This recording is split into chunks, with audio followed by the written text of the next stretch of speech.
Welcome to the Get Fit Guys, quick and dirty tips to slim down and shape up. My name is Ben Greenfield. I'm the Get Fit Guy, and in this episode, you're going to learn how to burn more fat and build more muscle while playing sports. So I recently tweeted over at twitter.com/getfitguy. The tweet, "Ever play cardio tennis? It's one of my faves. Give it a try if you haven't."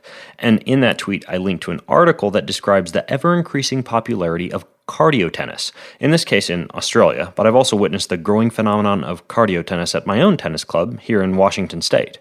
Well, in this episode, you're not only going to learn how you can use something like cardio tennis to make tennis an extreme sport of fitness that burns more fat and builds more muscle than tennis normally would, but you'll also learn how to take a couple other popular sports, namely golf and basketball, and optimize those too. Well, back in the episode, How Many Calories Does Yoga Burn?, I introduced the fact that even the most difficult of yoga classes, like Bikram yoga, actually burns far fewer calories than you'd think. About the same number of calories as walking. Sure, there's growing popularity of hybrid forms of yoga like man flow yoga or kettlebell yoga and other forms of yoga during which you do everything from burpees to push-ups to squats, but ultimately, the idea is that you can be exercising, but really not be exercising as hard as you'd think. Even gym classes can be like this. Case in point, I once went to the gym to take a metabolism boosting class. The class was scheduled to begin at 6:30. So I left my house at 6 to get to the gym and be there by 6:15 so I could get into class. I then waited around for 15 minutes for class to start and then a few extra minutes waiting for latecomers. I then spent another 10 minutes in the class warm-up, although I'd already warmed up while I was waiting.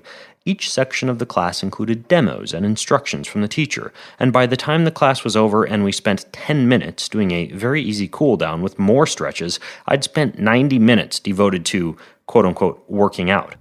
But when I looked at my watch, I discovered that I only actually engaged in significant fitness-boosting exercise for a total of 22 minutes. Although I guarantee that multiple class participants would proudly check off the class as being 60 minutes of metabolism boosting. Had I stayed home and just used my inexpensive home exercise equipment, I would have achieved 3 times as much exercise and still had plenty of time left over. Well, the same issue exists with 3 other sports I see many exercise enthusiasts using to stay fit, namely tennis, golf, and basketball. Let's look at why and then see how you can make these sports actually burn more fat or build more muscle. So I play tennis 1 to 2 times a week at my local tennis club, and I'll be perfectly honest, it's just not that difficult, especially if I'm playing doubles or a social game of singles.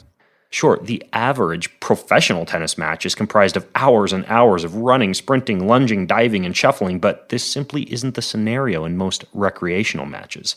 Instead, much of the time is spent standing and waiting to receive a serve, drinking or snacking during side switchovers, or idling at the net as your partner hits shots. While I don't personally take many cardio tennis classes, which comprise of drills and hitting mixed up with sprints, push-ups, burpees, lunges, side shuffles, back shuffles, etc., I do incorporate these same cardio tennis principles into my own tennis games.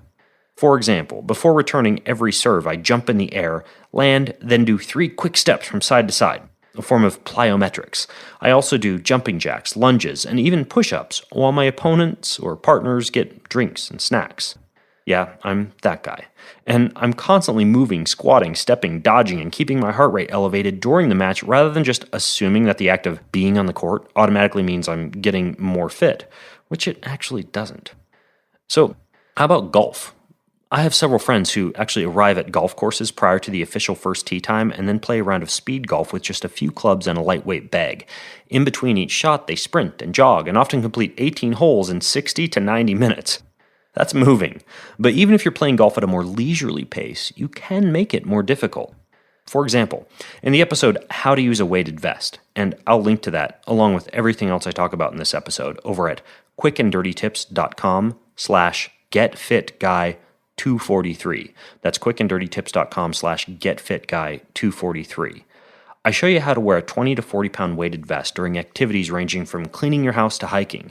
And while heavier vests could inhibit a golf swing, the lighter vests work pretty good while golfing. You can also opt to walk instead of using the cart and even do bodyweight push-ups or bodyweight squats or any other variety of bodyweight moves while you're waiting for your opponents to tee off. I also play disc golf, which is very similar to golf except uses frisbees. Before each hole, I crank out 10 to 30 burpees, and then I run to the next hole rather than jogging the course or walking the course. As you can imagine, if you get creative with traditional passive activities like golf, you can gain significant amounts of fitness while also experiencing nature and competing with yourself or with others. And then there's basketball. I'll occasionally show up at a club or a gym to play a round of noon ball, and I'm always amazed at how much time people just spend standing around waiting to play, and how easy it is to burn through 90 minutes at the gym and really only play 20 minutes of actual ball. The solution? Well, not only do I spend plenty of time jumping, shooting, throwing a ball against the backboard and rebounding it, chest passing against the wall, and doing dynamic stretching like arm swings and leg swings while I'm waiting to play, but I know if I have a good, say, 10 to 15 minutes before I'm supposed to be on the court for the next game, I'll slip into the weight room and crank out a set of squats or overhead presses, then go back out onto the court. If you're creative and you just make it a point not to stand in one place the whole time watching the game that's currently on the court, you can definitely use something like noon ball to squeeze in a true workout and enjoy a little bit of basketball too. So, finally, I must point out the fact that I don't endorse annoying your friends, teammates, and partners by running around like a crazy muppet with your arms flailing around, cranking out burpees in between tennis points, or grunging through lunge jumps as your partner drives a golf ball. But at the same time, I've found that I can definitely squeeze in little bursts of fitness here and there without disrupting the nature or spirit of the sport I'm playing. Your golf buddies don't need to know you're sporting a 20-pound vest under your polo. Your tennis partners honestly aren't going to judge you harshly if you do 20 bodyweight squats instead of sipping a beer as you visit during side switchovers. And you're only going to get respect by keeping your body active and practicing your shot rather than sitting slumped on the sideline while playing noon ball. Just use common sense and, of course, enjoy your sporting experience.